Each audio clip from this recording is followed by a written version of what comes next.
Late Saturday, I'm thinking more early Sunday. This would be the Florida Keys. Wind and storm surge going to be the major threat with this system, not necessarily the rain. Yeah, we're going to have rain, but the wind and storm surge is going to be much, much greater than what we experienced with Harvey. And some of that rain may impact us next week. I'm not thinking it's going to be a big deal locally, if at all. I'll show you that here in the forecast. But here's the latest, 155. It is a very strong Category 4. It is expected to perhaps either sustain its strength right now or strengthen further right before landfall. Reason why, this is bathwater here. This is some of the warmest water in the entire ocean right now, low 90s, and that is just fuel for this system to go. So you can see the consensus track now taking it a little bit further west. This brings it into the Everglades, areas near Naples, Florida, Fort Myers, and then up towards Orlando, just to the west of Jacksonville, and up into Georgia and the Tennessee Valley. Now keep in mind, if this center does go over land, it'll start to tear this thing apart. It does not survive on land whatsoever, so we'll see some pretty quick weakening if that happens.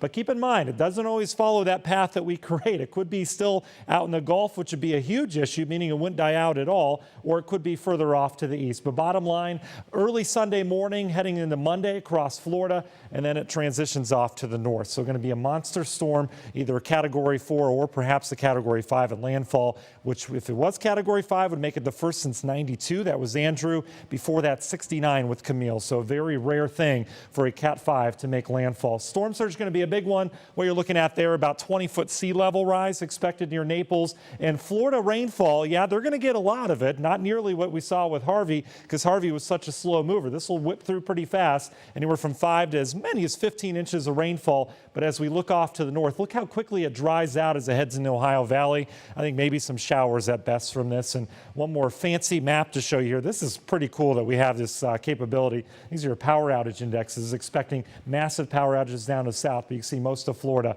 will have some issues to deal with, obviously. We've got another push locally of some northerly wind. That'll kick off some lake showers here this evening. We're already seeing a couple of them out towards the west. Overall, I am expecting some of those showers to kind of move their way inland overnight tonight. You can see hit or miss out in Ashtabula, Trumbull, and even some near the stadium, keeping an eye on that Browns game, obviously.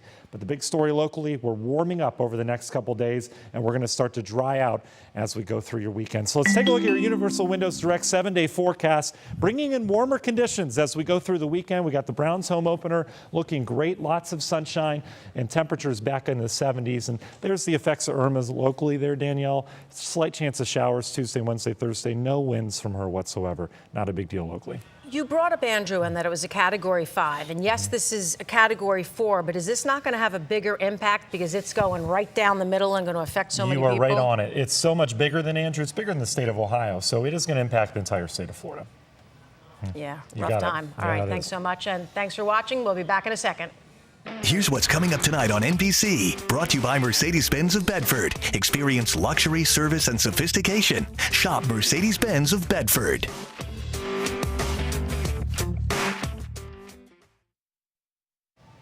All right, we have a lot of news happening in the next 24 hours, so make sure you stay tuned. Entertainment Tonight is next. Russ Mitchell and Lena Lai are back at 11. In the meantime, we have constant updates on our app at WKYC.com.